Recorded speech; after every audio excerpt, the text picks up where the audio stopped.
どうもこれです。僕は今阿蘇九十国立公園に来ています。この雄大な後ろに見える大自然、すごくないですか？めちゃくちゃいい天気に今日は恵まれてます。で、今日は以前からずっと気になっていたお宿に宿泊します。月光樹という黒川温泉にあるお宿なんですけど、このお宿はお宿好きの中でも九州の温泉宿の中でかなり評価の高いお宿なんですよね。ちょっと前に新しくできた湯布院の月光樹には泊まったんですけど、こっちの本家というか最初にできた月光樹に行くのは初めてなんで、とっても今日はワクワクしています。それでは行ってみましょう。で、今僕がいるのは天空のプロムナードという九十のエリアになりますかね。これ目の前の景色はほんとすごいですよ。さっきから見せていますけどね。こっちの左手が阿蘇の方面ですね。山がずらーっと連なっているのが見てわかると思いますけど、で、右手に見えるのが大分県の九十連山で、今日行くのは黒川温泉で、ここからだいたい車で20分のところにあります。本当にこの熊本と大分の県境はこの雄大な景色、何度見ても素晴らしい日本有数の絶景景勝地ですね。まるで海外に来たかのような雰囲気が漂ってます。ぜひお宿の宿泊だけじゃなくてね、この辺りはドライブもめちゃくちゃ楽しいんで、やっぱり車で訪れることをお勧めしますね。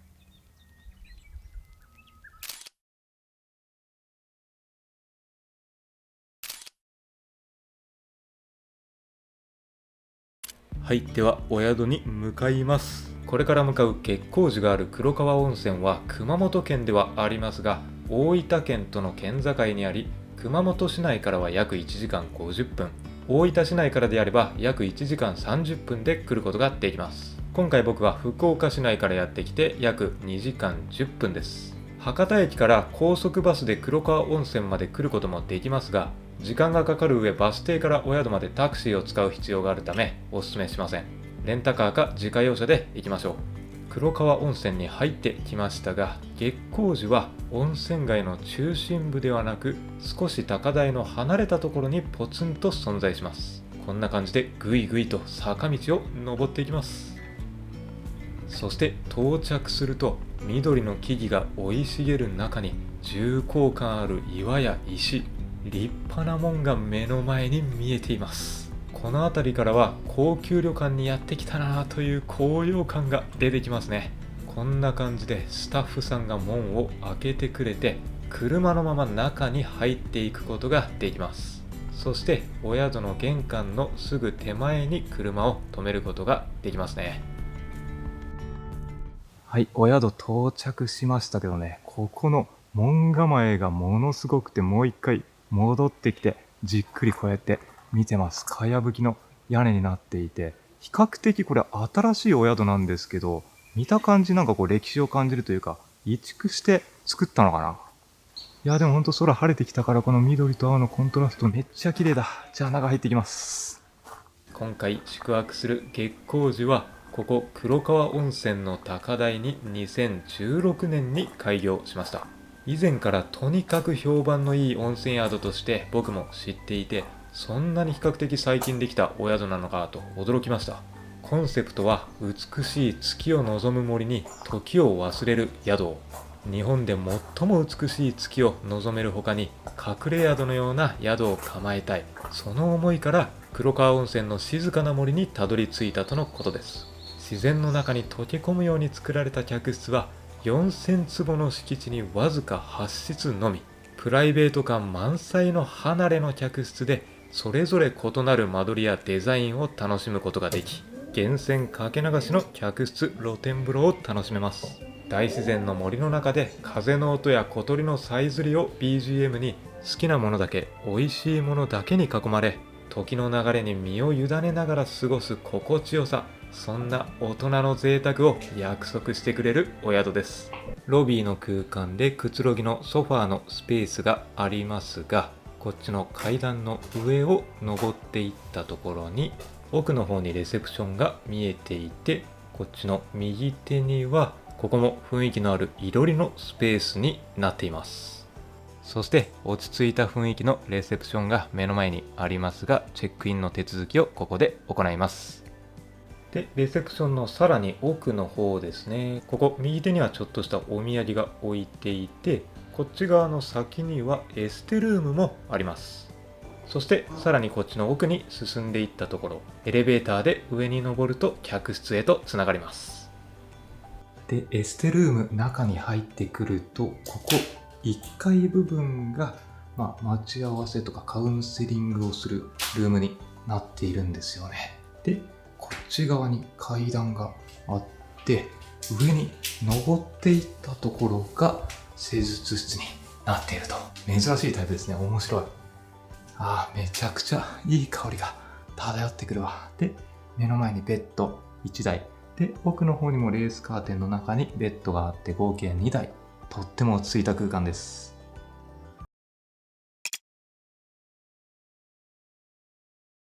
では客室に向かいます。エレベーターで上に上がってきたら、この辺りの雰囲気も圧巻ですね。この色鮮やかな赤と周辺に見えている緑のコントラスト。そしてこの長い、多分これ橋だと思うんですけどね、木造の。この赤い色鮮やかなカーペットがまた特別感を演出していますよね。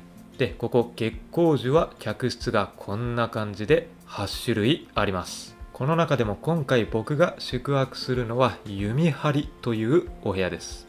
さっき言ったようにどの客室も間取りやデザインが異なるんで、これどこにしようかなって本当に迷うと思うんですけど、他の客室も撮影させていただいたんで楽しみにしていてください。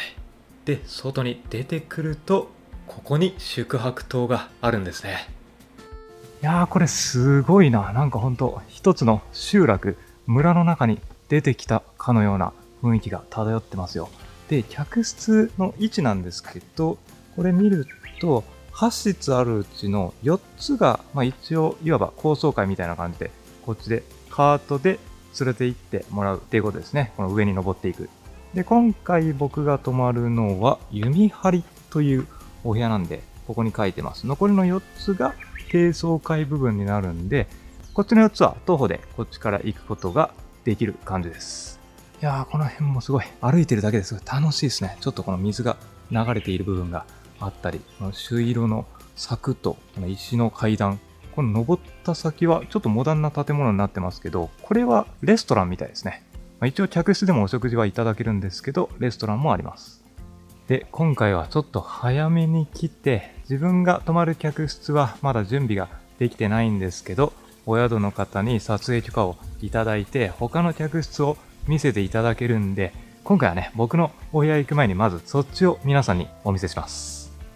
はい。で、まずこの客室が良い町という客室タイプになりますね。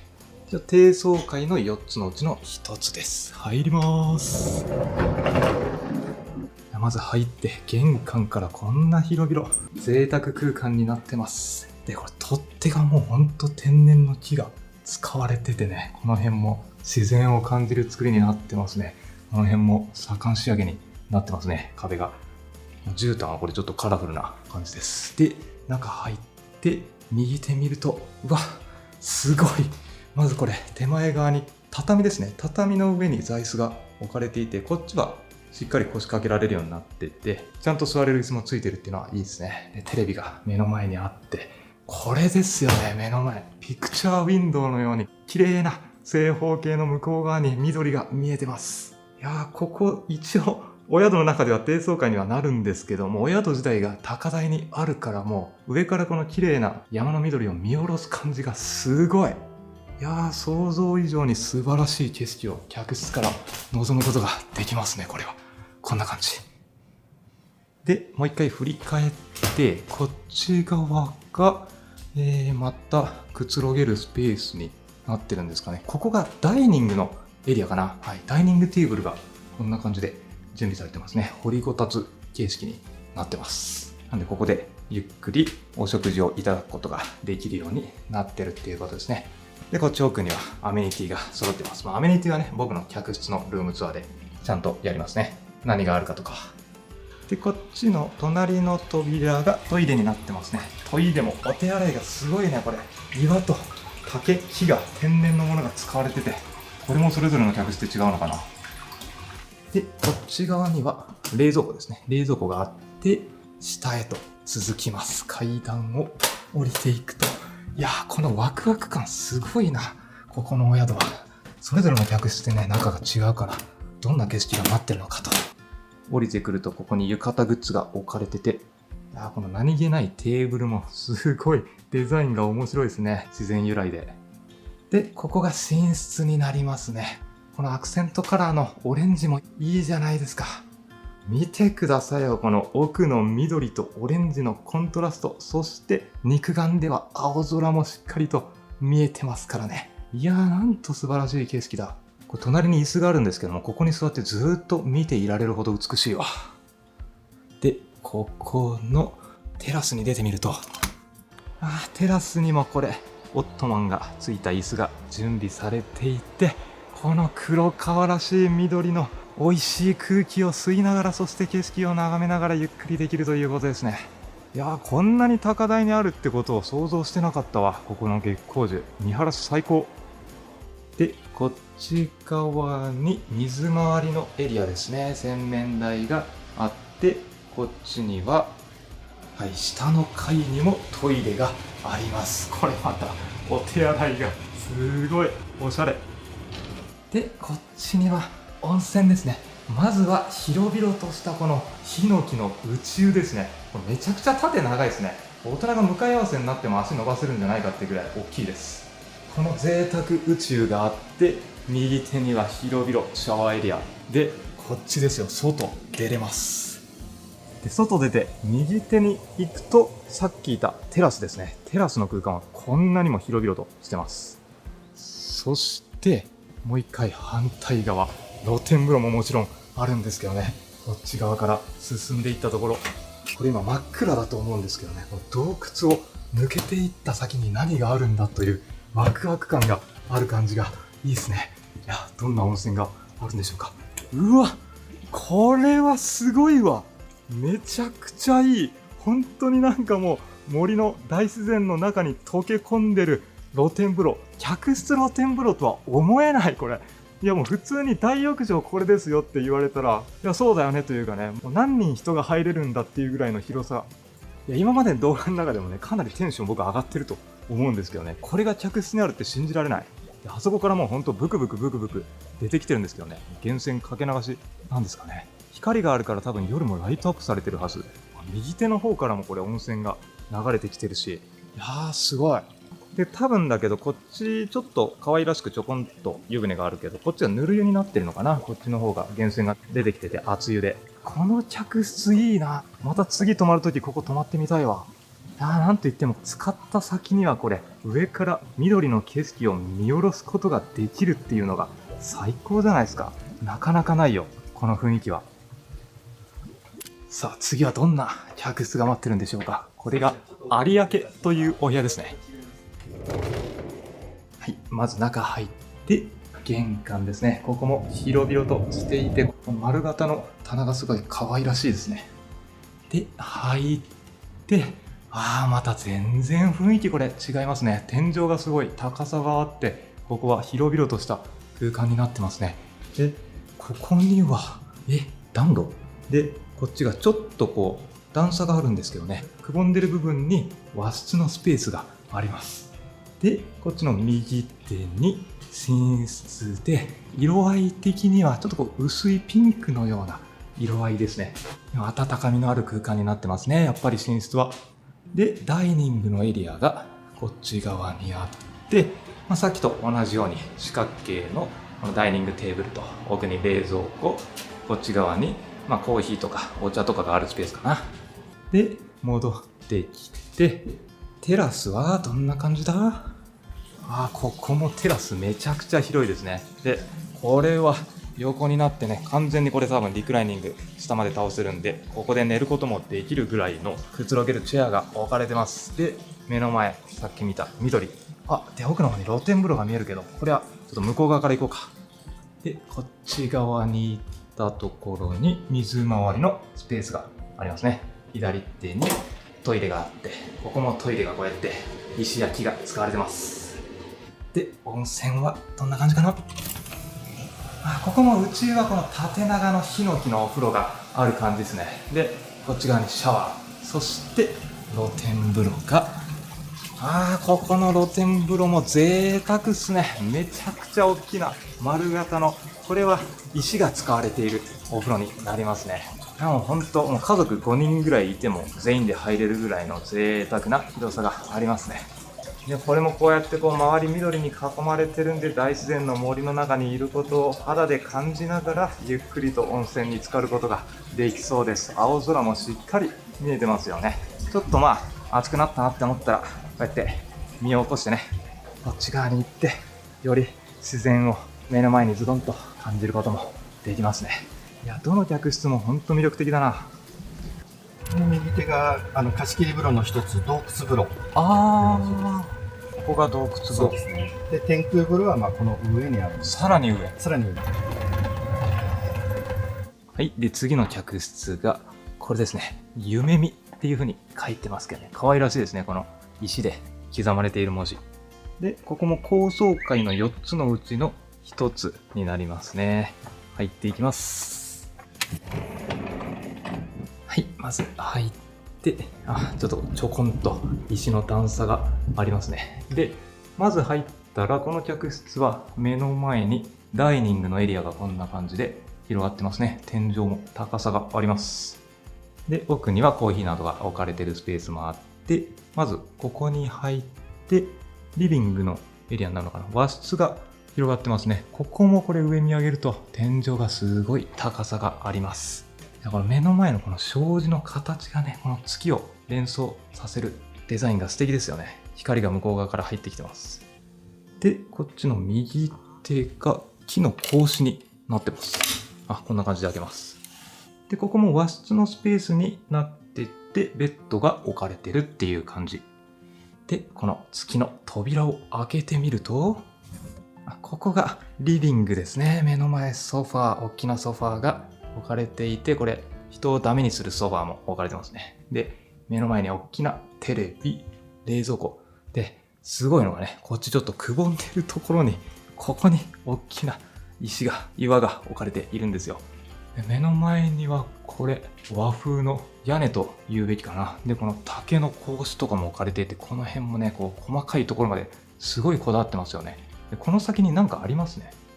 こっち側から行ってみると、水回りのスペースがあって、扉がここにあります。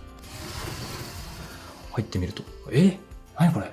なんかちょっと昔ならではの日本の古風な雰囲気が感じられるような作りになってますね。こっちにもシンクがありますね。で、障子を開けると、これは茶室だ。左手ほら、こんな感じで。しかもこれ、使うことができるんですね。使用後はって書いてるんで、ここでお茶を入れることもできるようになってるっていうことですね。この客室ならではですね、この茶室があるのは。こっち側には床の間もあります。これすごい面白い。でもこれ子供とかがいたらね、秘密基地的な感じで喜びそうですけどね。この空間。で、これ正面がトイレで、こっちの扉から入って、ここにシャワーと、宇宙はやっぱどこも同じような感じですね。このヒノキ風呂タイプ。ちょっと横幅コンパクトかな、ここは。で、左手から露天風呂入ります。いや、ここの露天風呂もめちゃくちゃいいですね。この広々と丸型の岩風呂になっていて、目の前にはこれです。見晴らしよく奥の方まで雄大にそびえ立つ山々がたくさん、そして青空、高原まで。この客室も見晴らしが本当トップクラスにいいですね。この奥の方には木漏れ日も見えていて美しい光景ですよ。で、これリビングの窓を開けてみたんですけど、この雰囲気が最高ですね。外から風が気持ちよくリビングの方に入ってきて、そのままこんな感じで露天風呂にアクセスできるようになるんですよね。このリビングと一つながりの空間って考えると、ここの客室も捨てがたいですね。この雰囲気めちゃくちゃいい。お部屋でゆっくりくつろぎながらもリゾート気分を味わえるというか。はい、そしてここがいざ酔いという客室になりますね。ここは結構人気の客室みたいですね。なんか YouTube でも僕見たことがあるんですよ、この部屋。露天風呂がすごいと。まず入ったところにこんな大きな岩がありますね。で、上がったところに、この客室はなんとダイニングにこんな感じで足湯があるんですよね。すごい。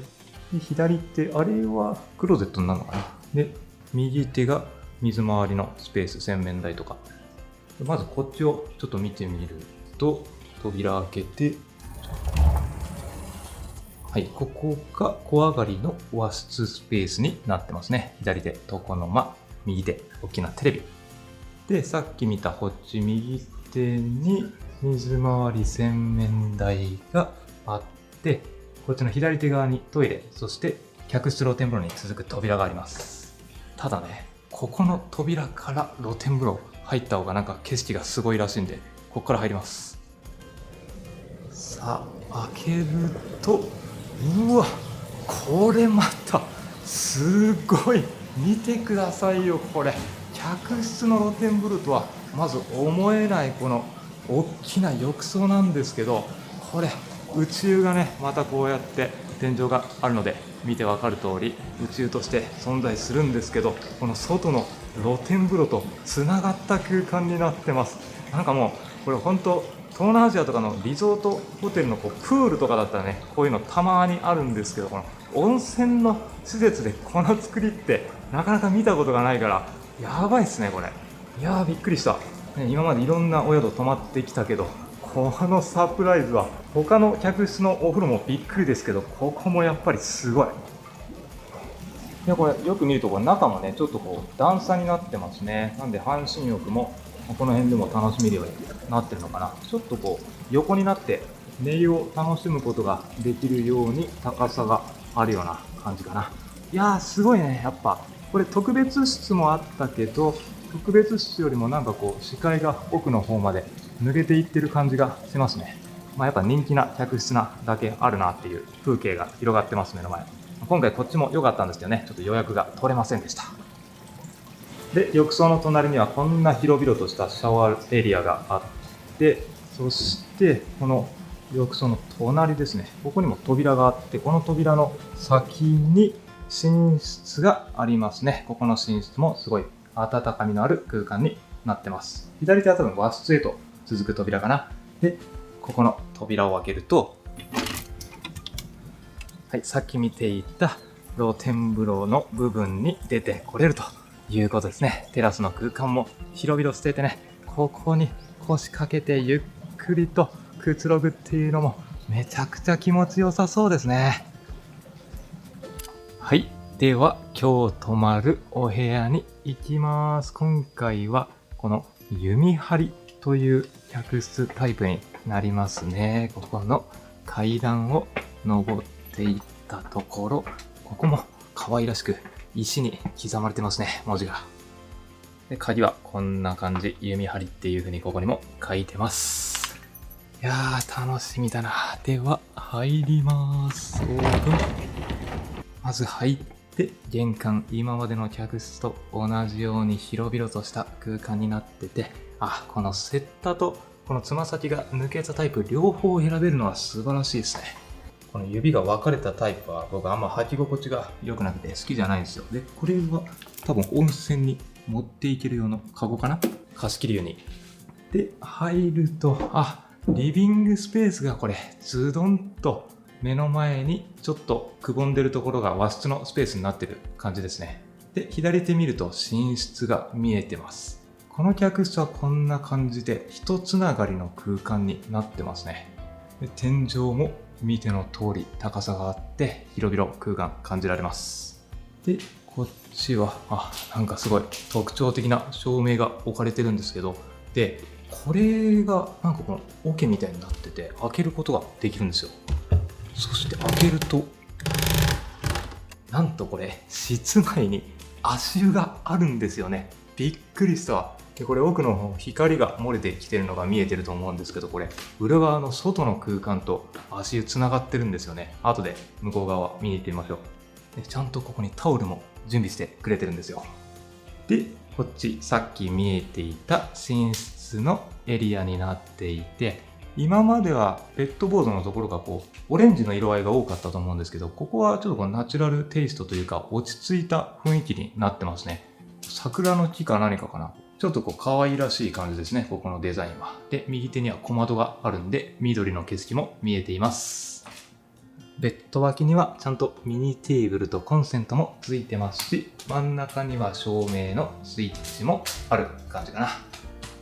で、この寝室の中に左手見ると、こんな感じで浴衣とかが置かれてるんですかね。これが帯で靴下。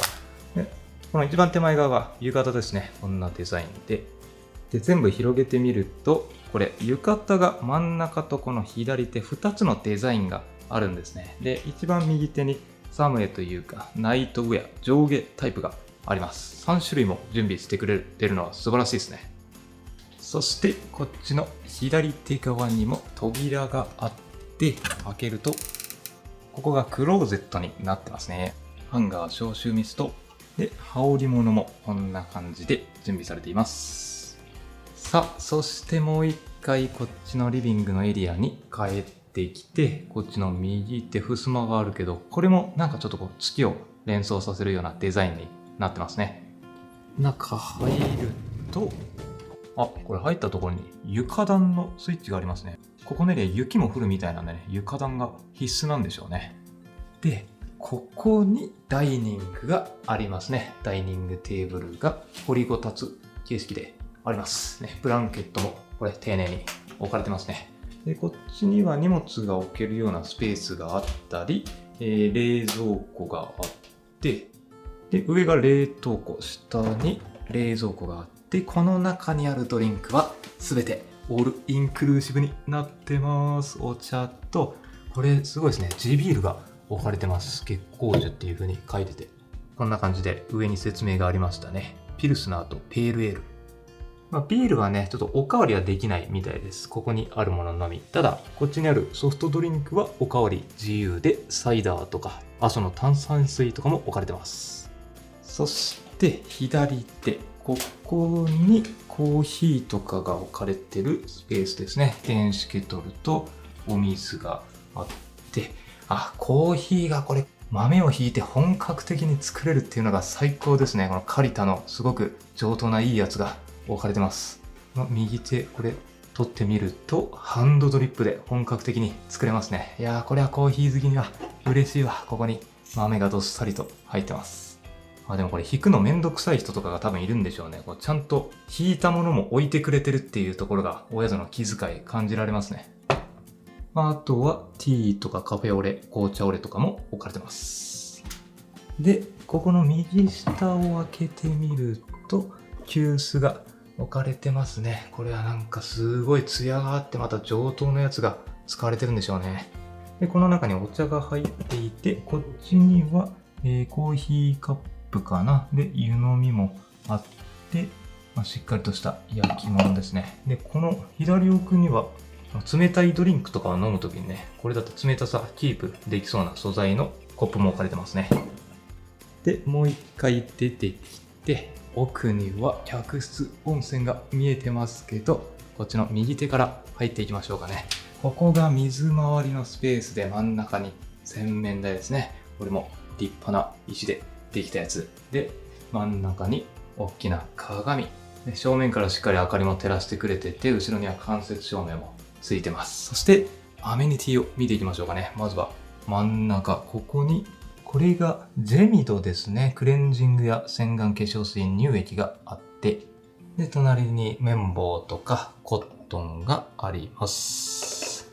で、コップ。これはプラスチックのものになるのかな。で、ティッシュがあって、これすごいですね。このアメニティグッズがぎっしり中に入ってます。袋の中にぎっしりとアメニティセットで、メンズスキン&ヘアケアセット。レディースのものだったらレディースのものが準備されていると思います、これは。シェービングフォームにヒゲ剃りにソーイングキット。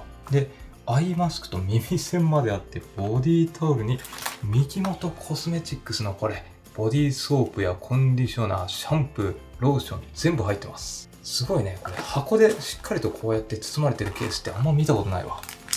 で、串に歯ブラシね。これ歯間ブラシも初めて見ましたね。お宿でちゃんと準備してくれてるのは。至れり尽くせるなアメニティセットだわ。そして下にはタオル類があって、こっち側には拡大鏡や、この辺は小物を置くことができるやつかな。で、下には洗濯かごがあるんですけど、この奥にドライヤーがありますね。ドライヤーこれめちゃくちゃでかくてびっくりしましたね。これはナノイーって書いてあるのか、シャープのドライヤーが使われてますね。レプロナイザーとかだとこれだけでっかいやつ見たことあるんですけど、シャープ製でこのサイズ初めて見たわ。そしてこっちにも扉があって、ここがトイレですね。この客室ももちろん自然の岩、そして木が置かれていて、こっち側にシックモダンでかっこいい黒い便座があります。はい。では、浴室に行ってみます。この先。はい。まずは宇宙ですね。右手にシャワー。ここのアメニティもミキモトコスメティックスのものが使われてますね。左手にはジョンマスターズオーガニック。2種類あるのすごいな。で、宇宙は今まで見た客室と同じくヒノキ風呂タイプですね。で、露天の方に行きます。ここはどんな露天風呂なんだろう。また今までと全然これ思考が違う露天風呂ですね。ここはちょっと洞窟風呂のような雰囲気が漂ってますね。この大きな岩、石ですよ。この辺りはね、こんな大きな岩はないので、もう大分の方からわざわざここまでこれ全部運んできたそうですね。だからやっぱこれも大自然の息吹を感じながら温泉に浸かることができる客室、露天風呂ということですね。いや、すごいですよね。もうこれ当たり前ですけども、本格的な迫力ある岩がこの温泉の真上にありますから。で、これ奥の方までこんな感じで空間が伸びていて、向こう側からは気持ちよく風が入ってきます。で、テラスの空間、広々です。この木の椅子はね、すごいなんか特徴的で変わった形をしてて面白いですね。後でちょっとダラッとしてみようか、ここで。そしてこっち側向いてみると緑いっぱい。今日は青空、快晴です。雲一つない。梅雨の時期とは思えないですね。これね、素晴らしい天気に恵まれております。太陽の日差しもこれ降り注いできてるんで。でもこれ太陽こっち側に沈んでいくのかな。夕日がここに沈んでいくのを見れるかもしれない。で、さっき客室から見ていた足湯がこれ外の空間にもあるっていうことですね。この足湯の空間はここの客室ならではですね。で、この客室もリビングと奥の客室露天風呂を窓を開ければ一つながりの空間にできるんで、これがやっぱり開放的でいいですよね。リゾート感があるというか、さっき見た客室と同じように。はい、じゃあ今日はこの客室で一泊しますけど、この足湯なかなかいいですよね。こっち向きでこうやって座ったら目の前に緑の風景が広がっていて、周りから物音何一つ聞こえてこないんでね、鳥のさえずりとか虫の鳴き声、この誰からも邪魔されない空間最高ですね。で、今回宿泊しているここの弓張料金なんですけど、2名1室2食付きで正規の価格であればだいたい16万円ぐらいですね。1人当たり8万円台ということです。で、こんなに広々とした離れの客室なのに1名でも泊まることができて、1名1室2食付きだったら12万円台から宿泊できます。見せたように8室すべて内装が異なっていて、値段もちょっとずつ変わってくるんですけどね。その辺はさっきのルームツアーの時に料金もテロップで出してると思うんで、そちらもチェックしてみてください。どの客室にしようか、これ皆さん迷うでしょう。で、今回見てみて、人気の客室のいざ酔いはもちろんいいなとは思ったんですけど、人気なだけあって値段もちょっと高めに設定されてるんですよね。個人的にはもう一番最初に見た森の中、階段下って大きな岩風呂に入っていくところが、最初に見たっていうこともあったから、いやめっちゃすごいなって感動したんで、そこの客室はこの洞窟風呂よりもちょっとリーズナブルでありますし、次回泊まるとしたらそこ予約したいなっていうふうに思いましたね。ご案内のお菓子ですね。ブニのかぼちゃを使ったかぼちゃ羊羹あとはこちらの冷たいほうじ茶をご用意いたしました。はい、じゃあ到着して、まずはほうじ茶でほっと一息です。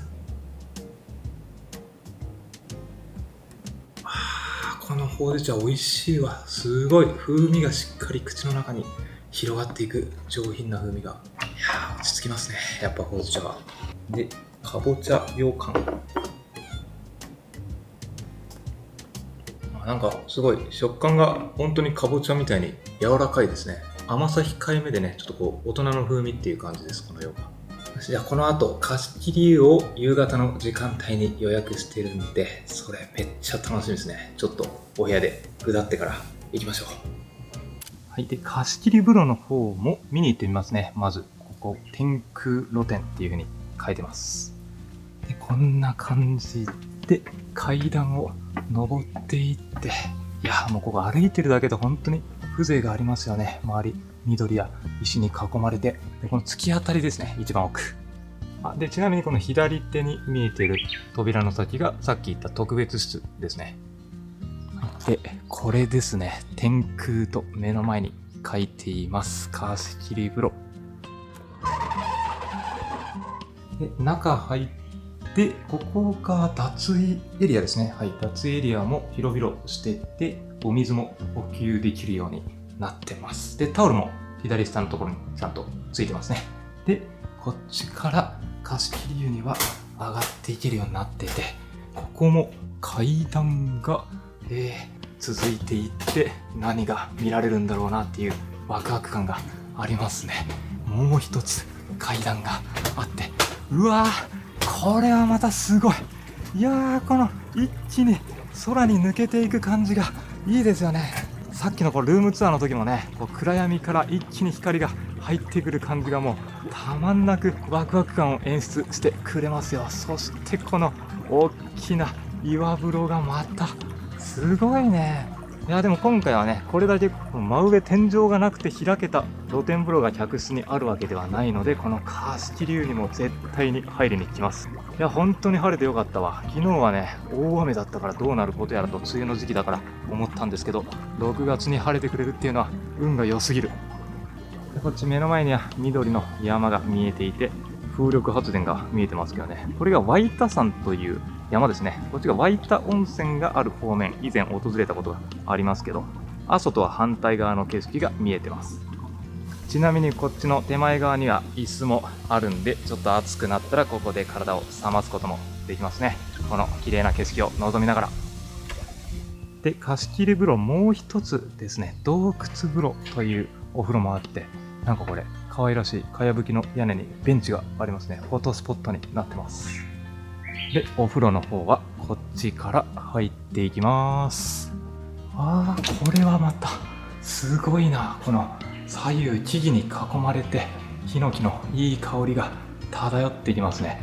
本当にこう洞窟に入っていくかのような雰囲気を演出しています。でここが脱衣スペースになってますね。ここでタオルとかお水とかも左手置かれてます。で右手に鏡、中入るとこんな感じで本当に洞窟ですね。これもう中掘ってその中に温泉がありますね。いやガチの洞窟風呂があってびっくりしたわ。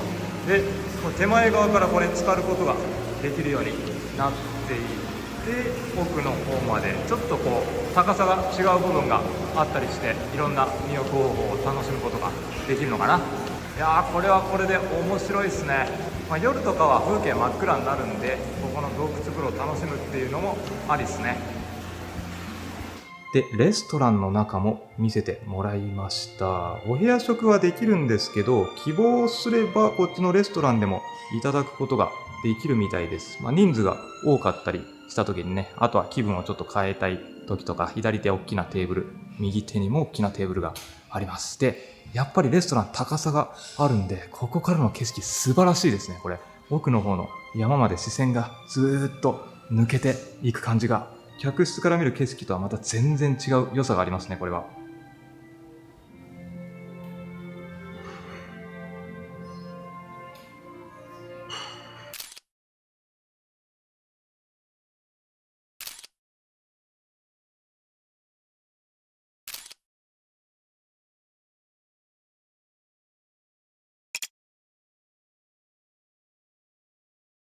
はい。じゃあ、今から天空の貸し切り風呂に行きます。これ、中庭というかね、ショートカットの道今通ってるんですけど、こんな感じでお水がちょろちょろと流れてきていて、これまた風情がありますね。いや、散歩するのもすごい楽しいわ。この雰囲気だったら。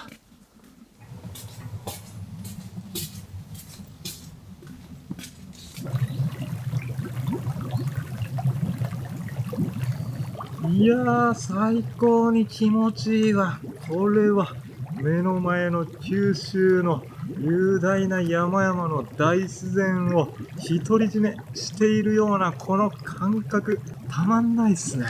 やっぱり九州といえばこの山の景色が素晴らしいっていう人は旅人ではたくさんいるのでね、それを存分に味わいながらこの源泉かけ流しの自家源泉を楽しめるっていう贅沢は。いやー、来てよかったわ、月光樹。気持ちよすぎる。ちょっと奥の方に行ってみようかな。で、これね、奥に行く前にちょっとこう段差があるんで、ここで半身浴ができます。多分ね、これ寝れるぐらいの深さなんですよね。ちょっと体が熱くなったら、ここで今ちょっと横になってるんですけどね、半身浴でずーっとこの緑の景色を眺め続けることができると。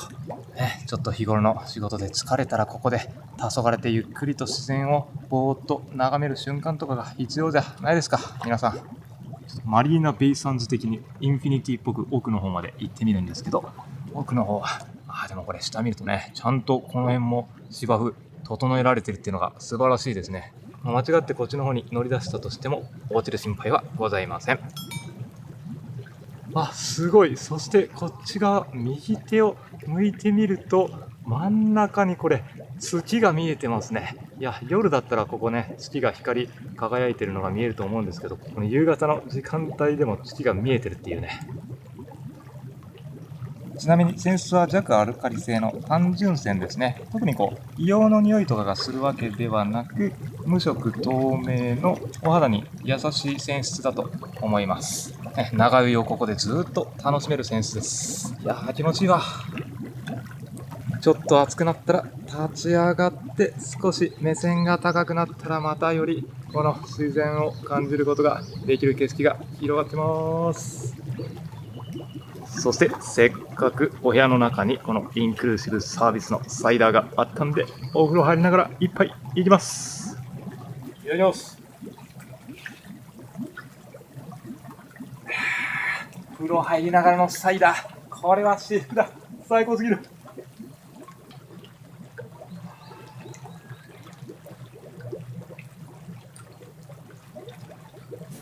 じゃあせっかくだったらこの客室温泉も明るいうちに浸かろうかな。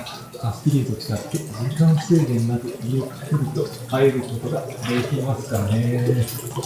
気持ちいいよ、こっちも。こんな感じで秘密基地のように奥の方まで続いてますね。もうほんとこれ客室の中とは思えないですよね。山の中の一角みたいな感じでね、もう自然の中に身を置きながらお風呂に入ってる感。これが完全なる日常ですよ。そしてこれあれだ、目の前見てくださいよ。これちょっとズームしてみますけど、夕日ですよね。太陽の日差しがこっちに向かって降り注いでいるので、いい感じで今木の間から日差しが届いていて、日没の風景をね、こんな感じで緑と一緒に楽しむことができるということですね。これは予想してなかった。洞窟風呂の一つの楽しみ方の一つじゃないですかね。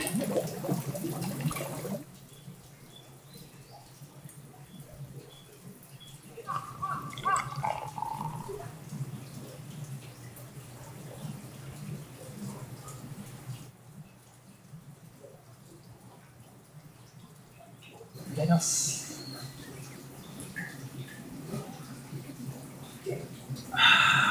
うまい。いやー、風呂上がりのビール最高だな。最近ね、もうこれハマってますね。この風呂上がり一番に冷たいビールを飲むの、これは至福だ。いやでね、これ今光の当たり具合が完璧でね、ちょうどこれ目の前にサンセットが来てて、でこのままね直でこれサンセットを見たら多分眩しいと思うんですけど、ちょうどこの木々の間からこうチラチラっとサンセットが見えるからめちゃくちゃいい感じなんですよ。いや、洞窟風呂もなかなかいいと思いますよ。そこに入ってもこのサンセットがね、ちらつく感じと、このお酒を飲みながらちらつく感じ。うまい。ペールエールなんでちょっと柑橘系の爽やかな風味が漂いますね、このビールは。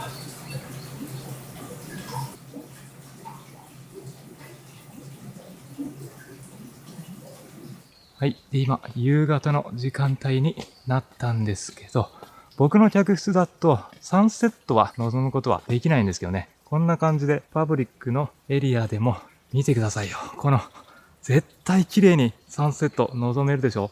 奥の方の山に沈みゆく夕日をここから望むことができそうですね。まあただ夕食の時間が7時なんでね、7時過ぎくらいに沈むっていう風になってるんで、季節によってはちょっと望めないかもしれないですけど、まあそれでもこの今6時50分ぐらいでギリギリのところで綺麗にサンセット景色見えてますね。で、こんな感じでビールを持ってきて夕日眺めながら飲むのも最高じゃないですか。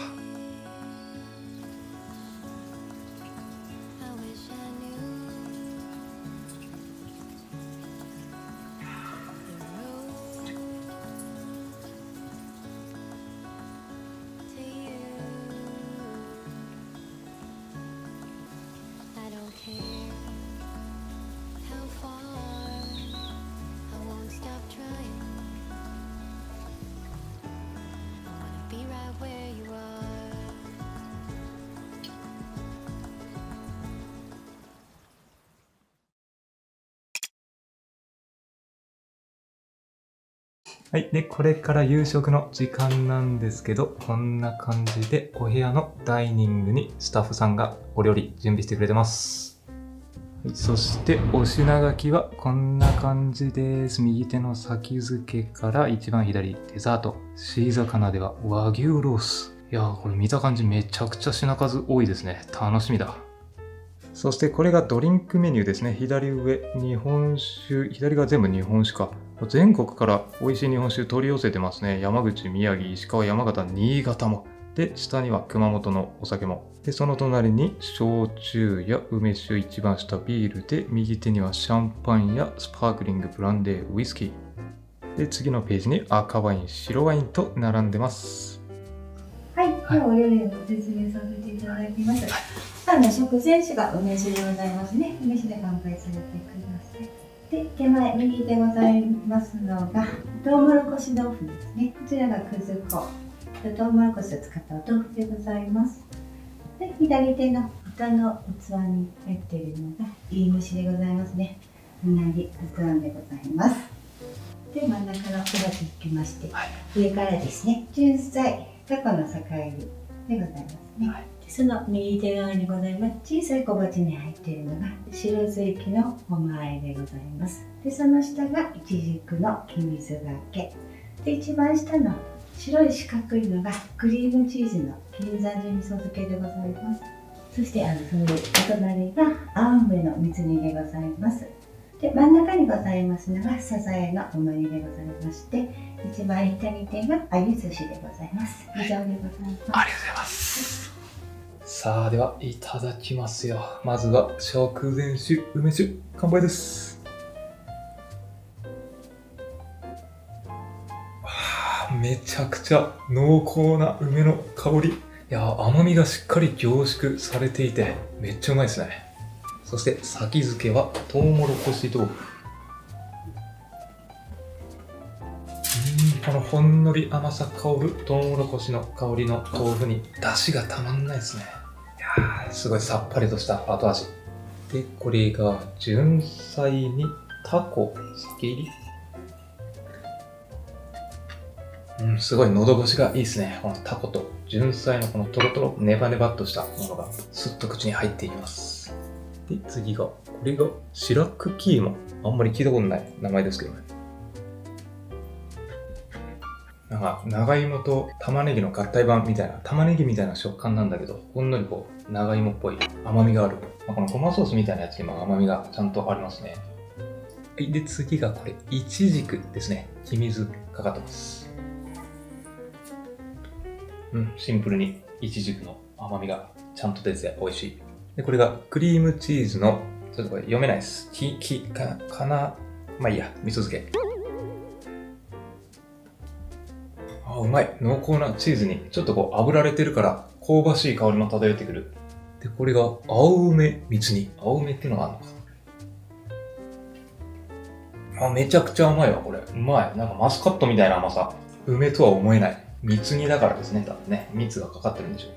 そして、サザエの、うま煮です。このコリコリ食感と、若干こう、醤油っぽいだし風味の味がして美味しいですね。でね、なんともメインで出てきてもおかしくない、うなぎまで出てきちゃいますから。いきなりうなぎは贅沢だわ。で、下にこれ、くずあんって書いてて、このもちもちのこのお米ですね。はい、普通のお米じゃなくて、もちもちの食感です。これもちょっとこう、だしっぽい風味ですね。天草の黄金ハムでございます。のお吸い物でございますね。梅そうめん、蛇の目切りでございます。では、わんものです。まずはだしから。この優しい味わいで柚子の風味がほんのりとこう変わってくる感じがやっぱ最高っすね。この旅館のわんもの。で、ハムもしっかりこれ入ってますね。肉々しく。ハムも出汁が染み込んでいい感じ。で、この梅酢麺っていうね、ピンク色の麺。確かに若干梅の香りがするわ、これ。で、わんものにはね、日本酒も一緒にいただきます。これが月光酒オリジナルの日本酒、純米吟醸。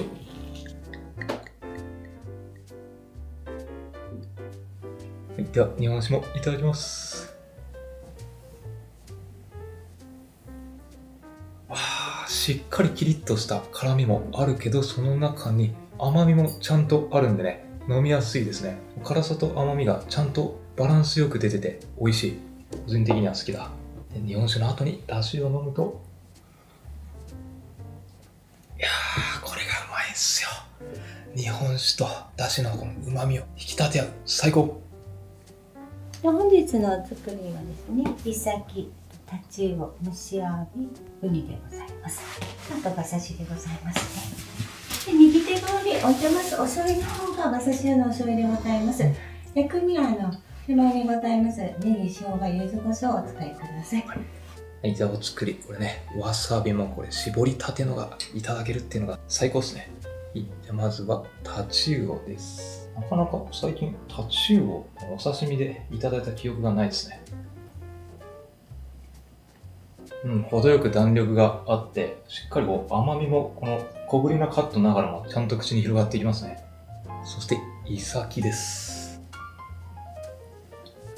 いやー、イサキはこれ身が引き締まっててね、これは大きめのカットなんで、この脂身がしっかりと噛み締めることに広がっていきますね。表面の皮がちょっとこう炙られてる感じで香ばしさもあって、いや、さすがイサキ、高級魚ですね。美味しい。で、アワビ。アワビもコリコリで美味しい。で、結構これも身が大きくカットされてて贅沢ですね。すりたてわさびもしっかり鼻にこうツーンと入ってくる感じがたまんないですね。贅沢にウニも上に乗ってますから。そして日本酒いただきます。いやー、お作りに日本酒最高ですね。そして熊本といえば馬刺しですね。ネギと生姜と柚子胡椒もありますね。いただきます。いやー、馬刺しうまいですね。ありがとうございます。めちゃくちゃ甘さがあるんですね。そうですね。トロトロで。いやー、やっぱり熊本で食べる馬刺しはうまいですね。霜が降りまくってるけど全然こう脂っこくなくて、スッとやっぱ体にさっぱりと入っていくのが最高ですね。はい、で、次に出てきたのが、タコの柔らか煮シャトー人参ですね。いやー、このタコめちゃくちゃ柔らかいですね。すごい。びっくり。こんなタコって柔らかくなるもんなんだ。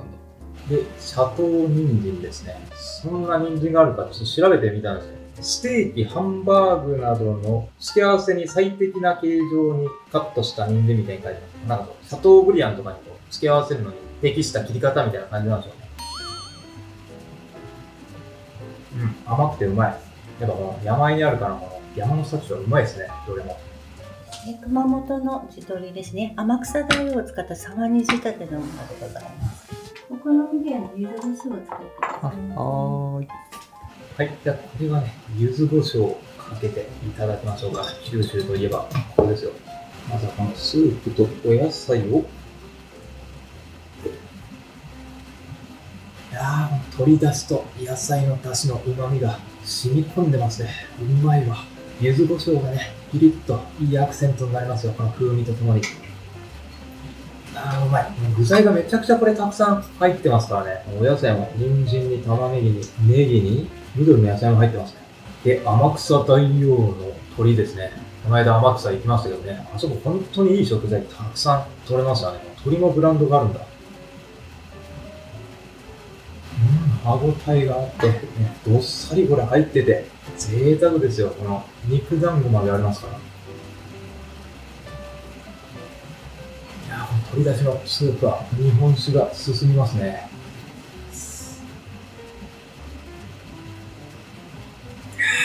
めちゃくちゃうまい。いやー、合うね。それからお肉はですね、上の部分が赤牛でございますね。赤牛熊本の赤牛。この下が熊本の和牛でございます。で、車エビと、もみじ頭の鴨肉。鴨ですね。はい。しいたけはこれ、大分のやつですか？はい。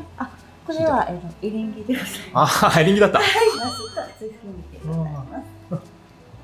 あとソースの方がですね、右手からステーキソース、真ん中がラーメン、一番左手がポン酢でございまして、お好みで先ほどお作りの時にお持ちしましたわさびもお使いください。はい。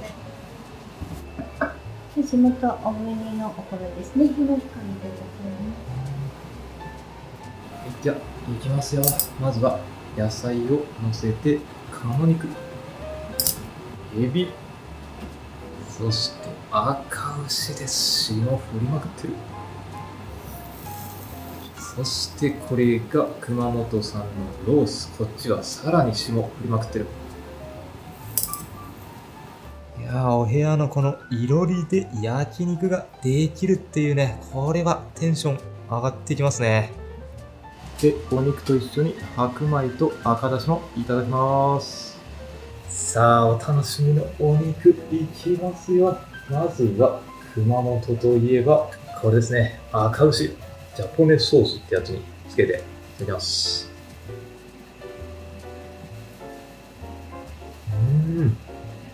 あんなにこう霜が見た感じ降ってたのに、すごいさっぱりとした味わいですね。やっぱこの熊本の赤牛は。で、こう赤身もちゃんとあるんだけど、柔らかく噛み切れちゃいますね。これそのままスルッと噛みちぎれちゃうんですよ。さあ、そして次は熊本の和牛ロース。こっちはやっぱより霜が降ってるだけあってね、より柔らかくてこう肉々しい風味が広がりますね。ジューシーな味わい。しっかりこうお肉の風味味わいたいからこっちの方がいいのかな。でも赤牛は赤牛でもさっぱりしてるのがいいですね。ご年配の方とかは多分赤牛の方がこう後半でもね、スルリと食べやすいと思いますけど、ロースもやっぱうまいですね。で、贅沢にこの鴨肉もあるんですよね。もうこのポン酢につけようかな。鴨はこう淡白でさっぱりとした味わいだからこのポン酢がよく合いますね。いやー、贅沢にもこの最後のお肉3品もいただけて、で、熊本らしくね、この赤牛も食べられるし、品質の高いサーロインも。で、なんか以前はここの月光寺は馬刺しとかこのお肉がおかわりができたらしいんですけど、今はね、ちょっとそのサービスはなくなっちゃったみたいです。個人的にはね、結構この懐石料理分量あったんで、まだ一切れずつ食べれるんで、これぐらいがちょうどいいかなって思いますね。むしろ年配の方だと食べきれない人もいると思うので。で、お肉には絶対この白米が合う。いやー、やっぱ金崎のご飯うまいな。そして赤だし。いやー、この締めの赤だしが最高なんだよな。いやー、最後。うまい肉食えて、うまい海鮮食べて、うまいお米も食べられて、うまいお酒も飲めて、たまらんですね、これは。そしてデザートは左手がもちプリン、右手がフルーツがたっぷり入ったワインシロップ漬けですね。あとは飲み物もコーヒーとか紅茶とかハーブティーから選ぶことができて、寝る前なんでカモミールを選びました。プリンいただきます。食感がめちゃくちゃこれもちもちですね。餅が別に入ってるわけではなくて、食感がそういう食感だからもちプリンっていう名前らしいです。面白いね、これは。フルーツもどっさり入ってますね、これ。パイナップル、グレープフルーツに、みかんに、チェリーに、ぶどうとかが入ってるのかな。新鮮なフルーツにワインシロップがほんのりと甘みを演出してうまいですね。やっぱデザートはね、プリンだけだとちょっと甘いので、こういうフルーツで酸味があるといいですよね。で、カモミール。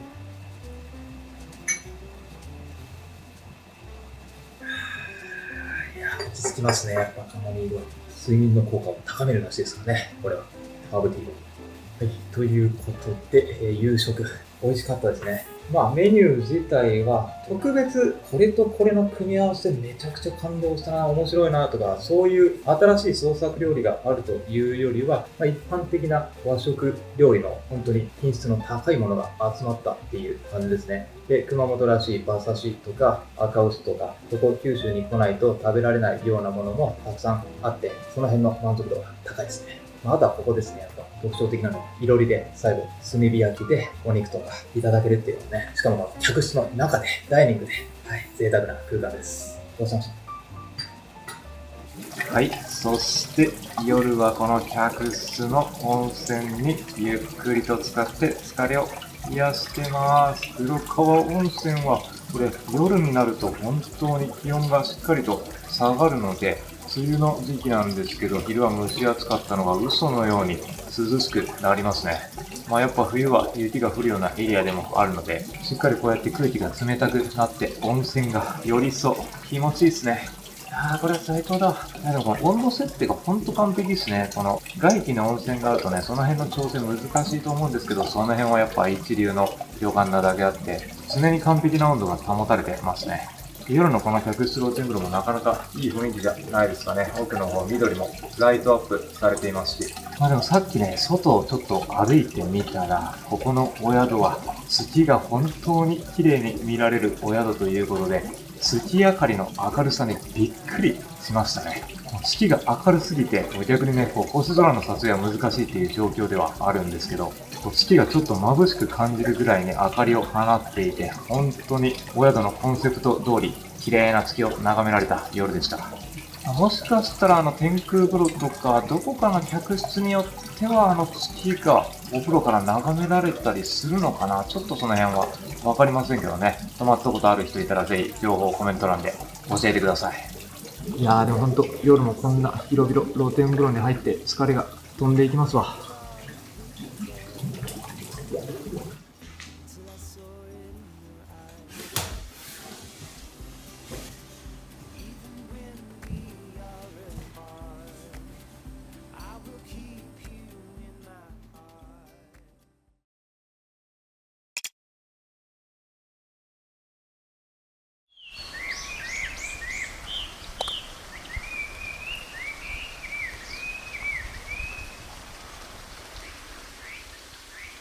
おはようございます。翌朝になって外に出てきてみたら、今日もいい感じで青空広がって晴れています。昨日は夕日をここから眺めていたんですけど、つまり西側、阿蘇の山々が朝の時間帯もとっても綺麗に見えていますね。太陽は後ろ側なんで、後ろ側から日差しが降り注いでいて、緑の景色が綺麗に映っています。下に見えてる塔は客室塔になっていて、こうやって見ると本当に深い緑に囲まれた中に客室があるんだなっていうのがよくわかります。はい、そして朝はもう一回この天空露天風呂に入りに来ました。温泉入って目覚まします。いやー、朝から入る温泉最高に気持ちがいいわ。で、朝は起きた瞬間に鳥のさえずりが聞こえてきて、それが本当に心地いいですね。もう当たり前ですけど、これだけ緑に囲まれたエリアなんで、もう吸う空気もとっても美味しくて、起きた瞬間から非日常空間ですね。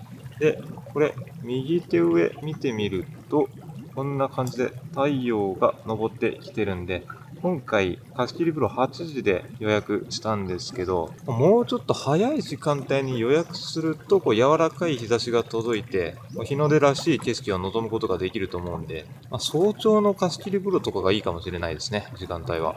本当だったらこの天空の露天風呂、1滞在中1回しか利用できないことが多いんですけど、幸運にも今日はちょっと空室があったので2回利用することができました。黒川温泉は川沿いに温泉宿がたくさん立ち並んでいるのがほとんどだとは思うんですけど、川沿いだったらどうしても対岸にお宿があって見晴らしが遮られてしまうこととかがあるんですけど、ここだったら向こう側に建物や人影が一切ないので、こうやって開放的な雰囲気を作れるっていうことですね。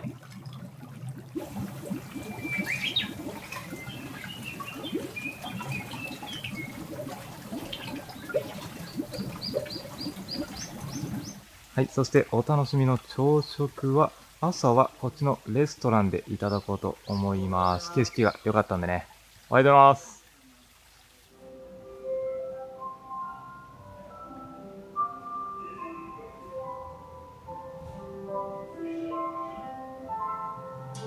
そして朝食はお献立。またこれ丁寧に書いてくれています。ではご朝食のメニューのご説明させていただきます。明太子、こちらですね、漬物、自家製の漬物ですね。干しと奈良漬けと金時豆を甘く煮たものですね。鹿児島産のマグロの山かけ、切り干し大根の煮込み、ちりめんじゃこ、ほうれん草のおひたし、自家製の卵焼きでございます。お味噌汁に、こちら赤牛を使いました牛すじの煮物、サラダ、秋景色というですね、昨日の夜とまた違った品種のお米なんですね。朝と夜を変えてます。でこちら近くのですね、自家製のソーセージを作るところの燻製のところで仕立てました。ベーコンとソーセージ、サーモン、あとちょっと固めにつきましたお豆腐を、田楽にしております。こちらもね、自家製のお豆腐を使いました豆乳仕立て、お野菜、白菜、えのき、青みをされております。ドレッシングはお好みでシーザー風味のドレッシング、もしくは和風のドレッシングでお選びしてお漬けになって召し上がってください。阿蘇のトマトを使いました濃厚トマトジュース、阿蘇ジャージー牛乳、オレンジジュースをご用意させていただいております。ごゆっくりどうぞ。はい、じゃあいただきます。まずはこのお目覚めドリンクで、この辺り阿蘇エリアの牛乳ですね。濃厚でうまいですね。やっぱりこの辺りの阿蘇九十国立公園で飲む牛乳は。で、このトマトも阿蘇のものを使ってるって言ってました。トマトも甘みがしっかり出てて美味しいですね。程よい酸味、自然な味わいだ。で、今ちょうどいい感じに出来上がったこの自家製の豆腐をまずはいただきます。うわ、トロトロ。中に湯葉もある。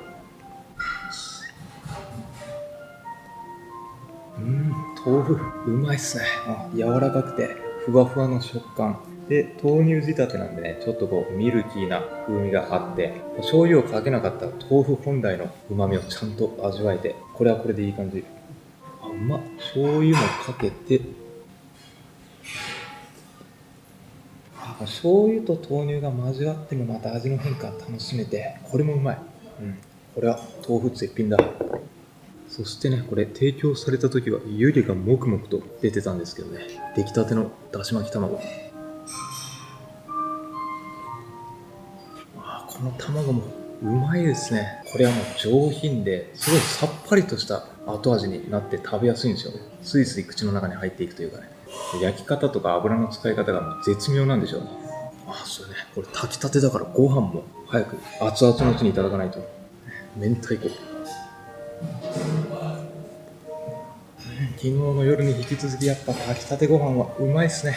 ちょっとこう固めに炊き上げられた感じで、明太子との組み合わせは間違いなし。小国米ってことで、もうまさにこの辺りのお米ですね。で、ご飯を食べるとこれを食べたくなりますね。お刺身、マグロ山かけ。マグロも普通に美味しいですね。この鮮度が大事で生臭くなりがちなマグロも山あいなのに美味しくいただきます。これもご飯が進む。でまだまだありますね。今度はこれもこの辺りのエリアで作られた自家製のソーセージですね。いやー、このソーセージも美味しいですね。この肉々しさがちゃんと口に広がっていく感じ。なんかこの阿蘇九十のエリアはこういう自家製のソーセージが結構他の宿でもなんか出てきたような気がするんですけど、湯布院とかでもね、はい、ソーセージ盛んなんですかね。ちなみにこのお皿に盛られているのは、もしお部屋で食べる場合は昨日の夜みたいに、そこのダイニングのいろりで焼いて食べるみたいです。レストランの場合はね、こうやって焼いた状態で提供されます。この焼き物含めてやっぱり全体的に昨日の夕食と同じく日本食の良さを存分に味わえるお料理っていう感じですね。この風景にまさにマッチした比較的新しいお宿にもかかわらず古き良き日本旅館の良さが凝縮されつつ、素晴らしい黒川らしい風景も楽しめるっていうのは本当に魅力的だと思いますね。牛乳とゼラチンで寄せてます。とグレープの搾り汁が少し入ってまして、それに蜂蜜をかけてお召し上がりいただきたいと思ってます。酸味が好きな方は蓋をちょっと縛っていただくとグレープの風味がまた中に入って、そうですね。はい、美味しいかと思います。はい、ありがとうございます。いやー、最後デザートも出てきて、すごいこれは遊び心があって面白いですね。豆腐とグレープフルーツか。豆腐だけど蜂蜜とかがかかってるからすごい濃厚な甘みもあるし、でもその中にやっぱグレープフルーツの酸味もしっかりすっきりと効いてくるんで、食後の口直しでさっぱりと、これはいい感じ。めちゃくちゃ甘みがちゃんと出てますね。はい、これ蜂蜜、爽やかな甘さで、爽やかな甘さ、はい、爽やかな甘みがちゃんと出てるんですけど、グレープフルーツをこうやって絞ればより酸味を出して、ちょっと違うでしょ。味の変化楽しめますね。ちょっと入れた方がはい、好きかもしれない。はい、僕もどっちかといえば蓋絞って、はい、ちょっとグレープの風味と酸味があった方が僕も好きですね。そうですね。酸味がなんかほんとすっきりしますね。こっちの方が。